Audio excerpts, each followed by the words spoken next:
Coreanos no Brasil é olhar para uma disputa armada que jamais acabou.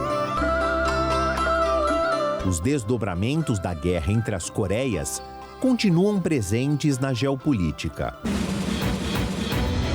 A herança bélica no norte alimenta guerras contemporâneas, tanto que o presidente da Rússia se encontrou com o ditador Kim Jong-un para tratar do comércio de armas. Afinal, Vladimir Putin precisa repor a munição que está usando na invasão à Ucrânia. E nestes 70 anos, a dinastia que governa a Coreia do Norte transformou aquela metade da península em um estado absolutamente militarizado e aterrorizante. Há exatas 7 décadas, as duas Coreias assinaram um armistício. Trata-se de um acordo de não agressão. No fundo, significa que o choque entre os dois exércitos pode ser retomado a qualquer momento. A ditadura norte-coreana deixa isso bem claro. Na data em que o mundo lembrava a suspensão da guerra, Kim Jong-un supervisionou pessoalmente mísseis intercontinentais, capazes de atingir o alvo em qualquer lugar do mundo, e exibiu drones militares nunca antes vistos no arsenal norte-coreano. Naquela que deveria ser a celebração da paz, a festa na capital Pyongyang foi marcada pela presença de Sergei Shoigu, ministro da Defesa russo, que aproveitou o convite para discutir estratégias de cooperação militar. Do outro lado da fronteira, o presidente sul-coreano Yoon Suk-yeol homenageou veteranos, inclusive militares dos Estados Unidos, que lutaram contra o avanço das tropas soviéticas, que criaram uma zona de influência no norte da Península Coreana depois da Segunda Guerra Mundial. E que nos 70 anos seguintes estimularam muitos sobreviventes a deixar a terra natal. Até hoje, a Rússia segue como grande aliada dos norte-coreanos, enquanto o Sul continua alinhado com Washington. A imagem de hoje é o reflexo da Guerra Civil que durou exatos 3 anos entre 1950 e 1953 e que durante muito tempo depois provocou um êxodo da população. Imigração, guerra, tudo é um grande emaranhado da história. O choque entre os próprios coreanos foi o primeiro grande embate da chamada Guerra Fria, quando americanos e soviéticos buscavam ampliar as suas áreas de atuação. Quanto mais relevante, mais poderoso seria o comunismo ou o capitalismo. No meio do jogo geopolítico, jovens convocados a defender o interesse dos líderes da época. O saldo, um dos confrontos mais sangrentos da segunda metade do século XX. Mais que soldados, quem estava na frente de batalha eram jovens que tiveram sonhos arrancados. As palavras são de Jun Tak-kim, militar sul-coreano que enfrentou os compatriotas do norte em lutas sangrentas, como ele mesmo define. O ex-combatente só consegue hoje recontar o drama porque foi acolhido pelo Brasil. Guerra é algo abominável. Eu já aprendi vários soldados norte, mas quando você pega eles, que já mataram meus colegas e meus amigos, são garotos, não são soldados, garotos.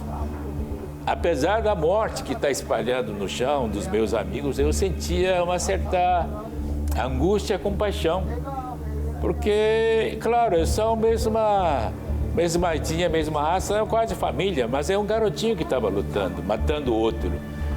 Essa razão de que realmente essa guerra foi muito marcante, porque eu lutei durante 3 anos só na fronteira da fronteira. Então eu não tive tempo de refletir muito, mas o que eu posso dizer que guerra é algo que não deve acontecer. Os traumas também foram deixados no outro lado da fronteira. Lim Kwang-taek era tenente do Exército da Libertação da Coreia do Norte. Ele chegou a ser prisioneiro de guerra, mas nada o impactou mais do que recolher os corpos dos próprios companheiros. Vimos muitos colegas morrerem em campos de batalha. Eu choro até hoje quando lembro do rosto de cada um deles, lembro do nome deles. E a guerra, independente do lado que você esteja, deixa uma ferida enorme, né, no nosso coração, né? Só lembro das dores, né, até hoje. A Coreia estava sob domínio dos japoneses desde 1910. Com a derrota do Império na Segunda Guerra Mundial, os soviéticos viram a oportunidade de expansão, invadindo a parte norte da península. O exército americano, que havia estabelecido bases no Pacífico e derrotado o Japão, desembarcou no sul do território coreano para evitar o avanço de Moscou. Estados Unidos e União Soviética repetiram na Ásia a divisão imposta na Alemanha pós-guerra. Em 1948, as duas metades da península estabeleceram governos próprios e completamente diferentes um do outro, o que gerou anos de uma perigosa tensão política. Em junho de 1950, tropas do norte ultrapassaram a barreira com o sul. Os invasores tiveram apoio da União Soviética. Não demorou para a Casa Branca dar a resposta e anunciar apoio ao exército da outra metade da península. A ajuda foi fundamental. Não havia gente suficiente para conter a ameaça que vinha do país vizinho, como lembra Jun Tak-kim, hoje imigrante no Brasil, mas que esteve durante 3 anos no fronte. Eu sou um dos poucos casos que lutei do começo até o fim da guerra, ou não concluiu a guerra, mas até a suspensão da guerra, porque não tinha homem suficiente para lutar. A intervenção dos Estados Unidos foi só o começo. Outros 15 países se uniram ao esforço contra os soviéticos. Cidades norte-coreanas inteiras foram arrasadas pelos bombardeios. Ali, começou a destruição da parte mais próspera da península na ocasião. A guerra se tornou ainda mais intensa quando a China de Mao Tse-tung se uniu ao bloco socialista de soviéticos e norte-coreanos. Fui ferido 3 vezes, 3 lutas sangrentas. E por conta disso eu perdi minha audição. Explodiu a bomba atrás de mim, acabou com o meu tímpano, lado esquerdo. Lado direito sobrou um pouquinho. Muitos amigos meus morreram por conta dessa guerra sangrenta. Foi uma luta extremamente sangrenta. A última foi luta corporal. O que carrego com isso é que no meu corpo ainda tem muito fragmento das bombas que explodiram perto de mim e no minha coxa direita ainda tem um restinho de balas da metralhadora que ficou.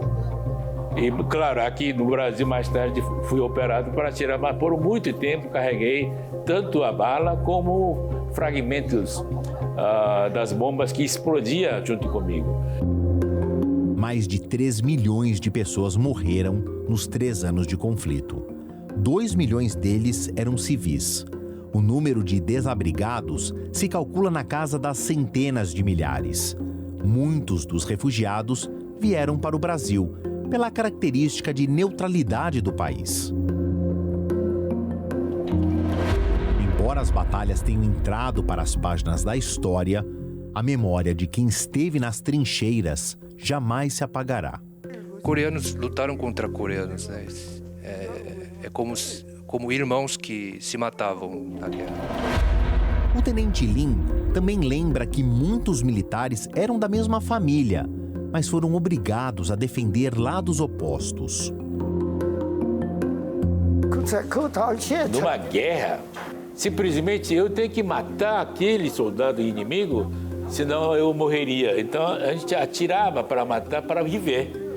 Então era uma circunstância que não permite uma reflexão filosófica sobre uma coisa chamada guerra.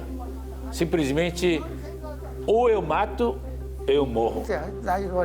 O cessar-fogo, em 27 de julho de 1953, acabou com a troca de tiros, mas não com a hostilidade. A família Kim instaurou no norte uma ditadura que já está na 3ª geração. A Coreia do Sul ainda teve de lidar com governos militares até os anos 60, quando o país definitivamente estabeleceu a democracia plena. O armistício também foi um marco de rompimento. Os dois países não mantiveram sequer relações diplomáticas e os desdobramentos do conflito levaram a destinos bem diferentes. Jun Hyun-cho também lutou. Ele nasceu no norte, na época em que o território era próspero. Hoje, morando no Brasil, lamenta o que sobrou do antigo lar por causa da ditadura. Esse regime, essa situação das coisas já causou milhões de pessoas, causou morte de milhões de pessoas, até de fome. Essa é a grande realidade e a razão principal da fuga da Coreia do Norte, principalmente para a Coreia do Sul, que está melhor estruturado hoje, economicamente e politicamente. 경제적으로 굉장히 힘든 생활을 하고 있습니다.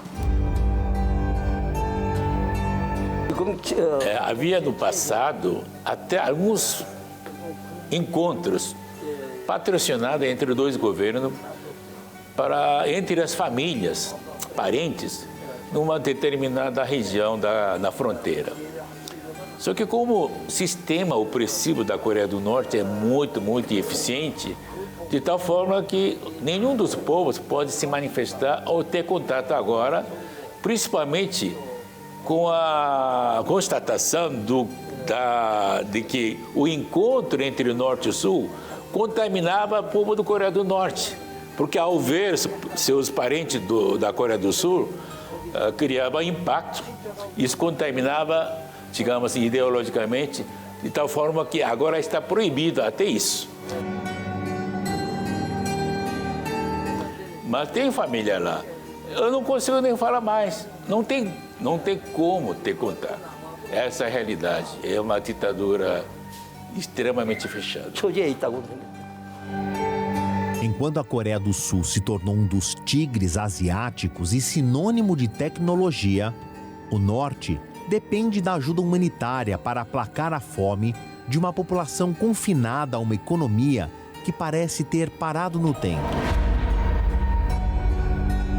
Tirando a capital Pyongyang, as cidades parecem colônias agrícolas de subsistência. Investimento mesmo é no programa nuclear. Estima-se que o presidente Kim Jong-un dedique mais de 30% do PIB ao desenvolvimento de bombas atômicas e mísseis que cheguem até a América do Norte. Apesar do constante estado de tensão, Seul mantém o discurso que busca pela reintegração, como explica o cônsul-geral da Coreia do Sul em São Paulo, Im Sa-wang. Se a Coreia do Norte estiver disposta a abrir mão do armamento nuclear, a Coreia do Sul está determinada a apoiar o desenvolvimento norte-coreano. Por meio disso, nós poderíamos chegar à paz permanente da península e também alcançaríamos a reunificação definitiva. Porém, a vontade da Coreia do Norte em desistir do programa bélico nuclear é muito importante para nós. Nós temos paciência para continuar as discussões com o governo norte-coreano.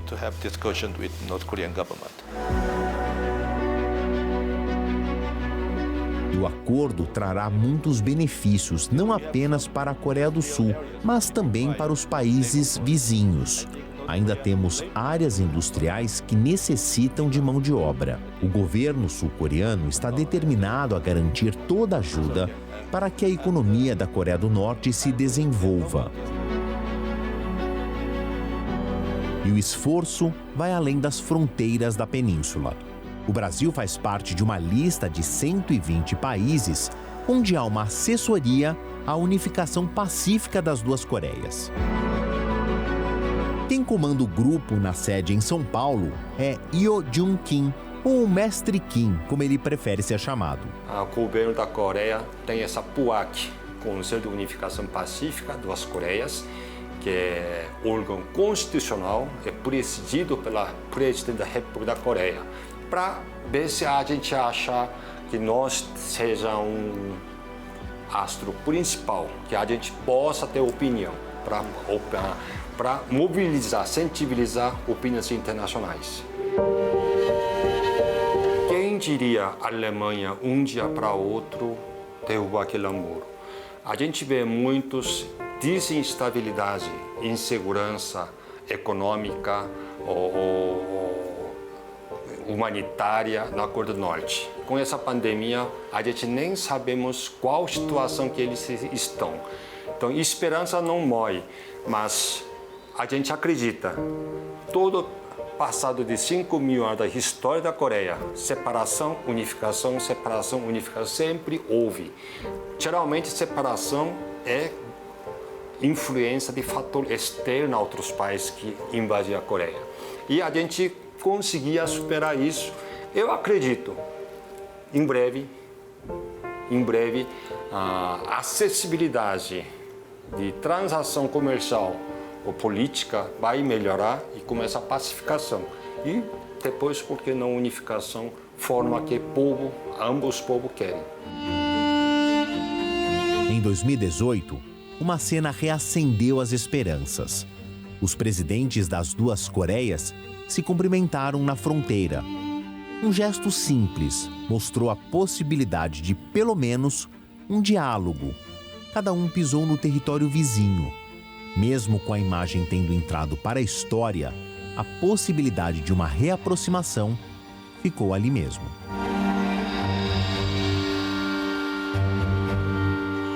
Era dezembro de 1962, quando 109 passageiros embarcaram no porto de Busan, hoje a segunda maior cidade da Coreia do Sul, mas que na época não refletia o que o país asiático é agora. Aqueles que deram início ao ciclo de imigração apostaram na esperança de aportarem em um país próspero. O Brasil, há 60 anos atrás, se encaixava na descrição. A economia aqui era cheia de expectativas, enquanto as duas Coreias tentavam se reerguer depois de 4 décadas de ocupação japonesa e 3 anos de guerra civil.